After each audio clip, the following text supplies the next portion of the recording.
I never believed in ghosts. Not because I was brave, but because nothing had ever tried to prove me wrong. That changed the night I worked on the third floor. Everyone in the office knew one rule. After midnight, never look toward the third floor staircase. They never explained why. And I was stupid enough to break that rule.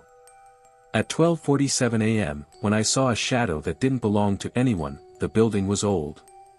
Not abandoned, just forgotten. 7 floors. Most companies had already moved out, leaving behind empty cubicles, broken printers, and flickering lights. I worked night shifts as a maintenance supervisor. It paid well because no one wanted the hours. Especially not after midnight.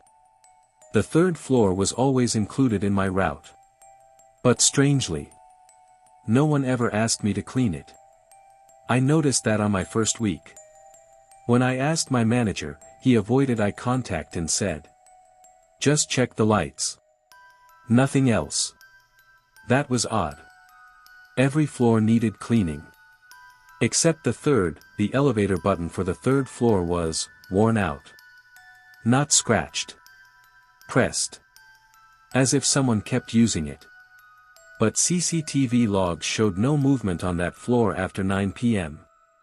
Every night, when the elevator passed the third floor, the lights inside would flicker. And every night, without fail. I felt like someone was watching me. It happened on a Tuesday. 12:47 a.m. The building was silent, the kind of silence that makes your own breathing sound loud. I was on the second floor, checking fuse boxes, when the stairwell light above me turned on. The third floor light. No footsteps. No sound. Just light. I slowly looked up the stairs. That's when I saw it. A tall shadow, stretched unnaturally along the wall. It didn't move like a human shadow. It twitched. Like it was breathing. That I froze. The shadow didn't belong to anything. No person. No object. Just a shape. Long arms. A head that tilted slightly to the side. I blinked. And the shadow was closer. Halfway down the stairs. I didn't hear footsteps. I didn't hear breathing. But I felt it. That pressure on your chest.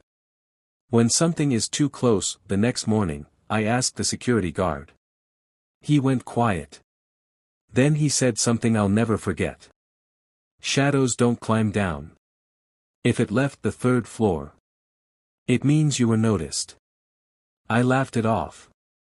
I shouldn't have. 3 nights later, the elevator stopped by itself. Third floor. The doors opened. Cold air rushed in. The hallway lights flickered, but this time, they stayed on. At the end of the corridor, I saw movement. Not a person. A dark shape, dragging itself along the wall. It wasn't walking. It was sliding. Like it didn't understand how legs worked. That I stepped back. That's when I heard it. A whisper, right behind my ear. Not words. Just breathing. Slow. Wet. Close. I didn't turn around. I couldn't. Because shadows don't breathe. The next day, I checked the recordings. What I saw made my hands shake. At 12:47 a.m., the same time every night. A dark shape appeared on the third floor camera. But here's the worst part. The camera didn't show a shadow. It showed a person-shaped void. Like the camera refused to register it. And when I entered the frame, the shape turned toward me. I tried avoiding the third floor. But it didn't matter. Lights turned on where I walked. Doors opened behind me. And every night at 12:47, the shadow appeared closer. Second floor. First floor. Always staying in places where light shouldn't create shadows. An old cleaner finally spoke to me. She grabbed my wrist and whispered. "It copies the last person who stayed too long."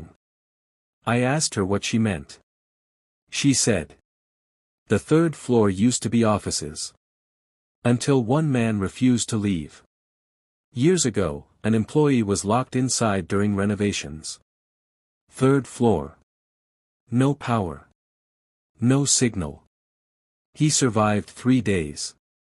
On the 4th day, he was found standing in the hallway. Eyes open. Mouth frozen mid-scream. But his shadow didn't match his body. That night, I felt it standing behind me again. Closer than ever. I whispered, "What do you want?" The lights went out. And in complete darkness, something touched my shoulder. Not cold. Not warm. Empty. Emergency lights turned on. And that's when I saw it. My shadow was facing the wrong direction. And it smiled that I ran. Down the stairs. Out of the building. I never went back. But sometimes, when I walk past glass at night, I see my shadow hesitate. Like it's deciding whether to follow me or go back to the third floor, because once the third floor learns your shape, it never forgets it.